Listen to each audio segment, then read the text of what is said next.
అన్నమయ్య పద సాహిత్యంలో, అన్నమయ్య సంకీర్తన వైభవంలో ఎందరో దేవతలు ప్రకటితమయ్యారు. ఆయన తన భక్తి భావాన్ని ఎందరో దేవతల పట్ల ప్రకటించారు. ప్రధానంగా రాముడు, కృష్ణుడు, నృసింహుడే కాకుండా ఆంజనేయ స్వామిని కూడా ఆయన అద్భుతంగా వర్ణించారు. మరి ఆంజనేయ స్వామి యొక్క మూర్తిమత్వాన్ని, గుణవైభవాన్ని వర్ణించిన కీర్తన ఏదైనా ఉందంటారా?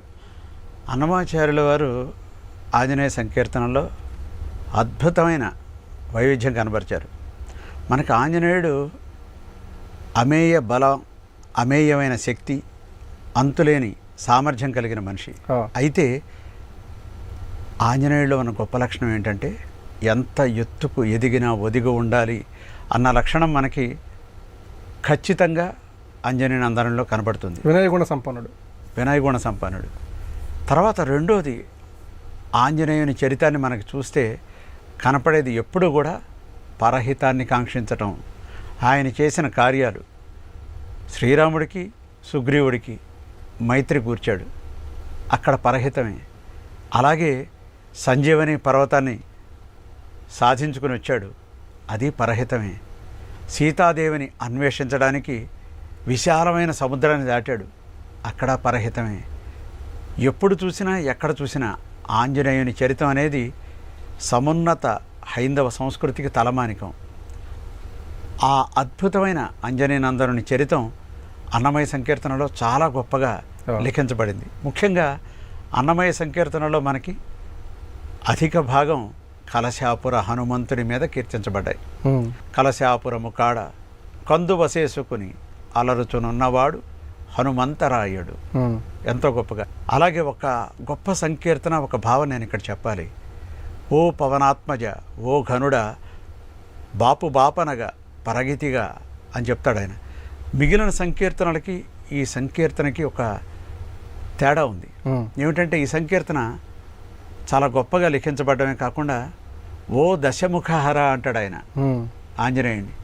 ఓ దశముఖహర, ఓ వెంకటపతి పాద సరోరుహ పాలకుడా, ఈ దేహముతో ఇన్ని లోకములు నీ దేహమెక్క నిలిచితిగా. అది కూడా చాలా గొప్ప భావం అన్నమాట.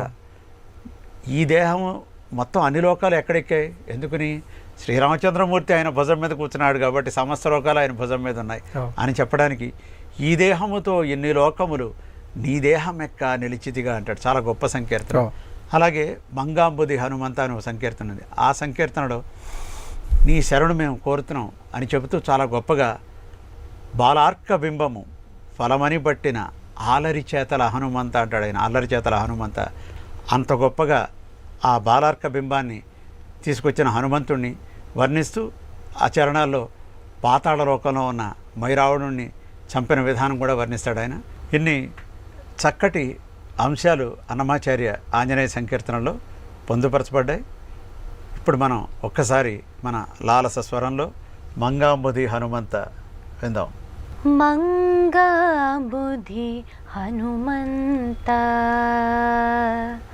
మంగాంబుధి హనుమంత, నీ శరణమంగవించితిమి హనుమంత. మంగాంబుధి హనుమంత, నీ శరణమంగవించితిమి హనుమంత. మంగాంబుధి హనుమంత, నీ శరణమంగవించితిమి హనుమంత. మంగాంబుధి హనుమంత, నీ శరణమంగవించితిమి హనుమంత. మంగాంబుధి హనుమంత.